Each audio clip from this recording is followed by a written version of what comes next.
Hello everyone, welcome to my channel. I hope everyone is having a wonderful day. Before starting the video, please go ahead and hit the subscribe button.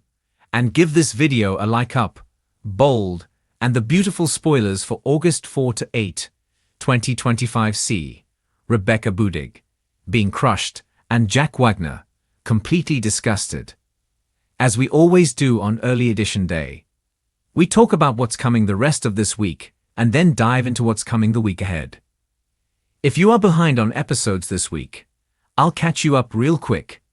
Everybody is in Italy for Forrester. Everybody that matters. And we have seen Nick desperate to get over to Capri so he can steal Catherine Kelly Lang away and hopefully steal her heart. But Eric Forrester, John McCook, tried to kick him out of the event. Meanwhile, Brooke lost her temper because she was having to pose with Thorsten Kaye and act like a couple when they are not. Brooke's really sick of hearing the reporters asking Ridge about his and Taylor's engagement. Brooke finally snapped. She stormed out of the event to glare at the beautiful blue waters of the Mediterranean. Demanded that Brooke come back inside and finish the event. She's getting really mad at Ridge. Brooke said she's sick of him stomping on her heart. Back in La, Kimberlyn Brown told Deacon Sharp, Sean Kennan, she's upset because Lee Finnegan, Naomi Matsuda, is not answering her texts and calls. Then the woman in question shows up to pick up takeout from Il Giardino. Shirley demands to know what Lee did with his Lisa Yamada, remains so she can say goodbye and get closure, but Lee's not giving answers. We also see her medicating Luna. Lai is hoping for the best even though her granddaughter/niece remains unconscious. On Thursday, July 31st, Sheila suspects that Lee knows something about Luna Nozawa, Lisa Yamada, that she's not telling her. Lai is being super coy when Sheila asks if her granddaughter Luna was buried, or if Lai spread her ashes somewhere. Sheila just wants to be able to say goodbye to Luna. She really thinks she's dead. Of course, we all knew she wasn't because surprised to save his life. It's crazy, so predictable. But Lai is smart. She could have lied and just told Sheila, oh yeah, I spread Luna's ashes at the beach. Then Sheila would go out there, say goodbye, and stop asking about Luna. Instead, Lai is dodging and weaving because the writing is so predictable. This is going to lead Sheila to do some spying. I presume Deacon is very supportive of Sheila this week. He is comforting his wife, even though Deacon absolutely despised Luna for killing his friends. But Deacon is trying to be nice about it, because as far as he knows, Luna's dead and gone. Meanwhile, Luna is not on a ventilator, so she is breathing on her own, which is a good sign. But Lee seems quite worried. She's determined to save Luna's life. We'll have more scenes of Luna unconscious on Thursday, where Lai has gotten her hidden away. In the midst of Brooke's emotional breakdown on Capri, Nick walks up on the two of them, and Ridge snaps and tells Nick he's not part of this conversation. Ridge tells Nick to go away, but he's not going to. Brooke is quite torn as Nick tells her to come with him, while Ridge demands that she stay there. This is the last straw for Brooke. After Ridge and Nick argue, it looks like Brooke tells Ridge to screw off, and she walks off with Nick.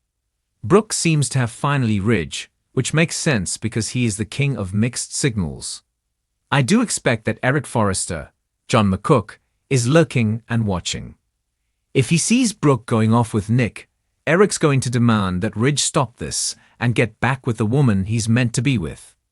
Also on Thursday, Will Spencer Prue Morrow tells Electra Forrester, Lania Grace, she should consider modeling for Forrester Creations, but she insists she is a jewelry designer. That's what she does. As they're talking, Will's phone chirps and he kind of laughs. He's going to tell Electra that it's great. They know it's not Luna texting him anymore. Now, it's understandable, but Will and Electra sure are dancing on Luna's grave. Little do they know, Friday, no grave August 1st, we're going to wrap up this week with more of Will and Electra's chat, continuing with him again pastoring her about modeling, at least while Brooke's not around. The question is, can he talk her into it? That Remy Price, Christian Weissman incident may have Elektra more interested in retaining her privacy and staying behind the scenes. Looks like we may get a chat almost just like the one they had on Thursday. We know how Bill loves to do that. Back over in Italy, to propose to Brooke on his boat.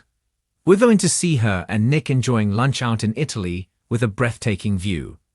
Looks like they are going to be on the boat. Also this week, Eric asks Nick to give up on Brooke and not propose. Of course, Nick's not going to listen to Eric. He's got big plans.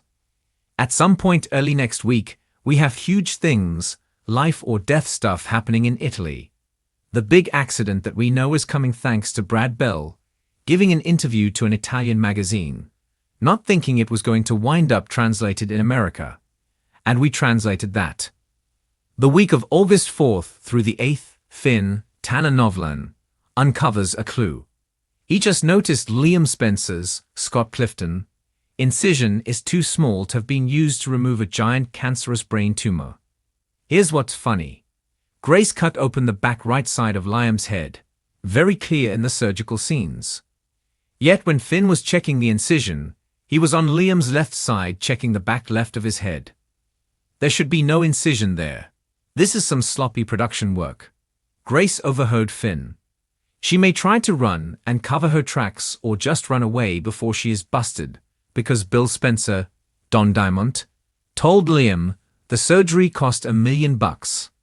That's going to be a huge red flag to Finn and Bridget Forrester, Ashley Jonas, when they hear about Grace taking that much money. They're going to know their suspicions are correct. She's up to something nefarious on. Very soon, Sheila is going to learn that Lai is hiding her. Then early next week, we're going to get Ridge's big aha moment. It looks like Brooke has an accident. She's in danger, and Ridge dives in to play hero. That's when he realizes Brooke really is his destiny. Nick may not get the chance to propose. Or maybe he pops the question and doesn't get an answer. Also, something is wrong with Nick's boat. That's why the mechanic was tinkering with the steering wheel. It looks like something happens with the craft and Brooke may fall overboard. She's going to end up at risk, and at the end of it, she's going to get back with Ridge. Nick's going to walk away from Brooke, likely forever. Once Ridge tells Brooke he chooses her, obviously that's it for Nick. He doesn't stand a chance. Brooke cares about Nick, but Ridge is her soulmate, their destiny, all that good stuff. We're going to have the montage of her life and their romance flashing before Ridge's eyes as he's trying to save her. Eric, of course, is going to be feeling triumphant about all of this. But Ridge is also going to be dreading what's ahead with Taylor when he gets back to Lay, because she is going to be crushed. She's probably going to be furious because she thought as soon as Ridge got back, they were going to start planning their wedding. But that is never going to happen because Brooke has taken her man yet again. We'll also have more of Luna fighting for her life. But the question remains, what kind of life could she have left? She either has to run away or face arrest.